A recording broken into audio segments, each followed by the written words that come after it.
ہرمی شریف میں غوث اعظم سرکار نے ہم غلاموں کے لیے جو میسج دیا وہ یہ ہے کہ بھائی آپ کے پیدائش سے پہلے باپ کا انتقال ہو گیا. غوث اعظم سرکار جو مقام جیلان میں سن 470 ہجری میں پیدا ہوئے، 91 سال کی عمر ملی، 561 ہجری میں آپ کا وصال با کمال ہوتا ہے. 91 سال غوث اعظم کی عمر مبارک ہوئی. جیلان سے آپ نے 18 سال کی عمر میں بغداد کا سفر کیا. شیخ حماد کے آستانے پر آپ نے قیام کیا اور پھر بغداد کی جو زندگی تقریباً 33 سال مجاہدے کی زندگی بغداد کی غوث اعظم کی گزرتی ہے. 33 سال مجاہدے کی زندگی غوث اعظم کی بغداد میں گزرتی ہے. تو اب اگر غوث اعظم کی زندگی صرف کرامت سے پہچانی جائے تو بہت بڑی بھول ہوگی. اگر غوث اعظم کی زندگی کو پہچاننا ہے تو یہ نعرہ نہ لگاؤ میرے غوث نے مردے زندہ کر دیے، بلکہ یہ نعرہ لگاؤ میرے غوث نے 40 سال تک عشاء کے وضو سے فجر کی نماز پڑھ لی. سبحان اللہ سبحان اللہ. میرے غوث نے 40 سال تک عشاء کے وضو سے فجر کی نماز ادا کی. اور صرف یہی نہیں بلکہ برج عجمی میں ایک جگہ ہے بغداد میں، وہاں پر آپ نے ایک زینے پر قدم رکھا، ایک قدم اٹھا لیا اور قسم کھا لیا جب تک 30 پارہ تلاوت نہ کر لوں گا دوسرا قدم زمین پہ نہیں رکھ سکتا. اللہ اکبر. 6666 آیتیں غوث اعظم نے ایک پیر پر کھڑے ہو کر تلاوت کر کے بتا دیا. اور میرے نام کا نعرہ لگانے والوں، میرے نام کی گیارہی کرنے والوں، جہاں میرے نام کا لنگر لٹانا وہیں پر میرے قرآن پڑھنے کو بھی یاد رکھنا، نماز کی پابندیوں کو بھی یاد رکھنا.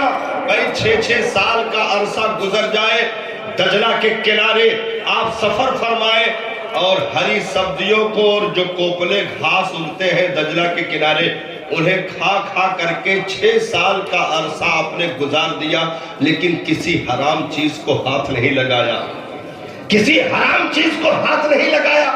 یہاں تک کہ ان سبزیوں کی ہریالی آپ کے گردن کے نسوں میں نمایاں تھی، باہر سے دیکھی جا سکتی تھی، لیکن کسی ناجائز چیز کو ہاتھ نہیں لگایا.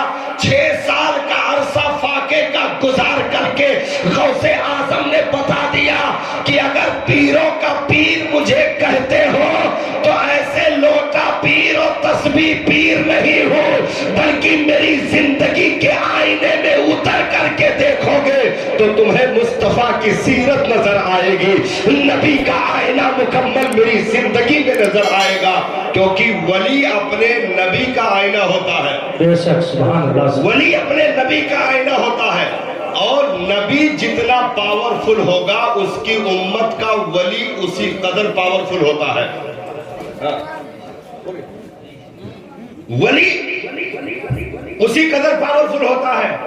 جیسے حضرت سلیمان علیہ السلام، حضرت سلیمان علیہ السلام، یہ آواز صحیح کرو آرام کرنا. حضرت سلیمان علیہ السلام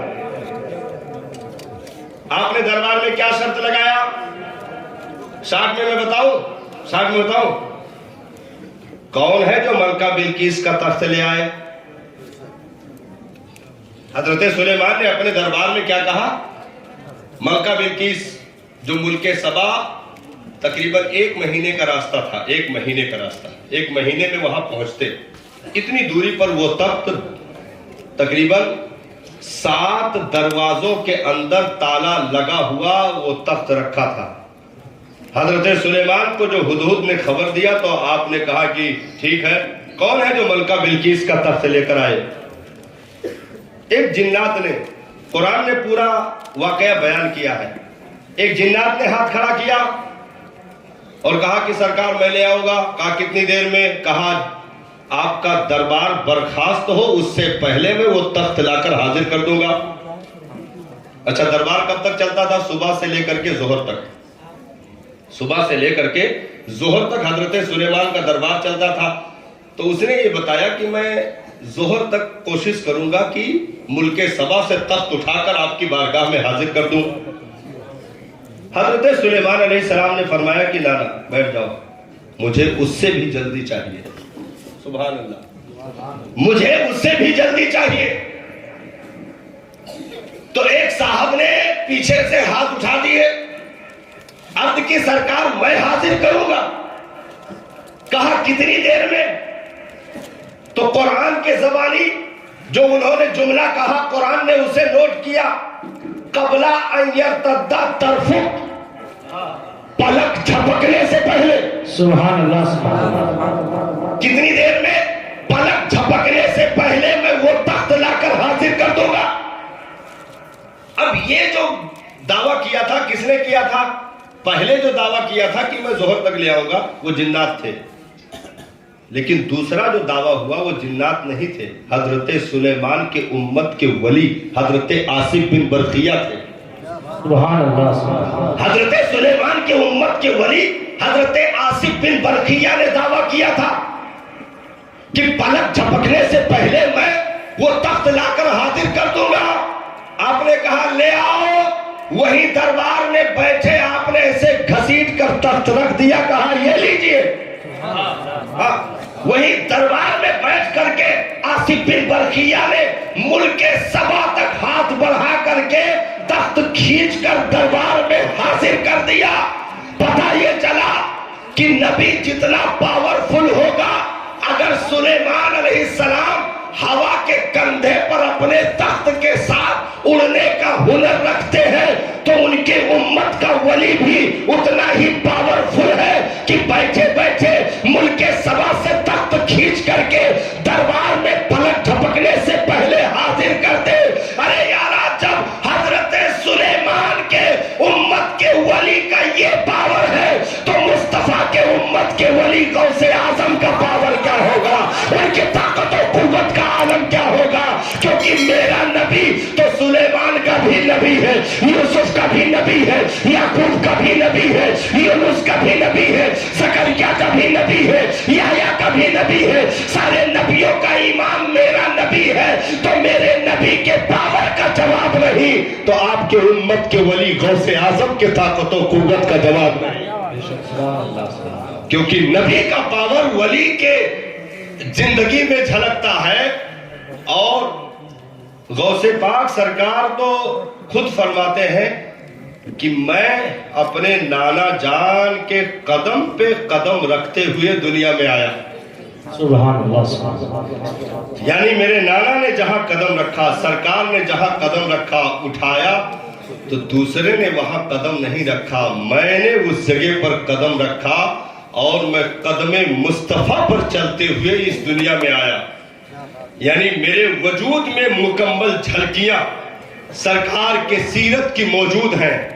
تو ایسے ہی معاملہ بھی ہوا. اگر سیرت کو دیکھا جائے تو سرکار کی جو سیرت ہے، غوث پاک کی جو سیرت ہے، ایک دم سیم میچ کرتی ہے، ایک دم میچ کرتی ہے. بھائی جیسے حضرت آدم سے لے کر کے عیسیٰ تک انبیاء دنیا میں آئے، تشریف لائے، لیکن حضرت عیسیٰ علیہ السلام جب آسمان پر تشریف لے گئے تو تقریباً 650 سال تک بیچ میں کوئی نبی نہیں آیا. یہی حال غوث اعظم سرکار کی زندگی کا رہا. اس امت میں غوثیت اور قطبیت کی ابتدا جہاں سے ہوتی ہے وہ مولا علی شیر خدا کی مقدس ذات ہے. مولا علی سے غوثیت اور قطبیت کی ابتدا ہوتی ہے. وہاں سے حضرت امام حسن مجتبیٰ تک، پھر امام حسین تک، پھر امام زین العابدین تک، پھر حضرت امام باقر تک، امام جعفر صادق تک، امام موسیٰ کاظم تک، امام تقی تک، امام نقی تک، حضرت امام حسن عسکری تک، حضرت امام حسن عسکری تک. یہ قطبیت اور غوثیت کا عہدہ امام حسن عسکری تک اس امت میں لگاتار چلا.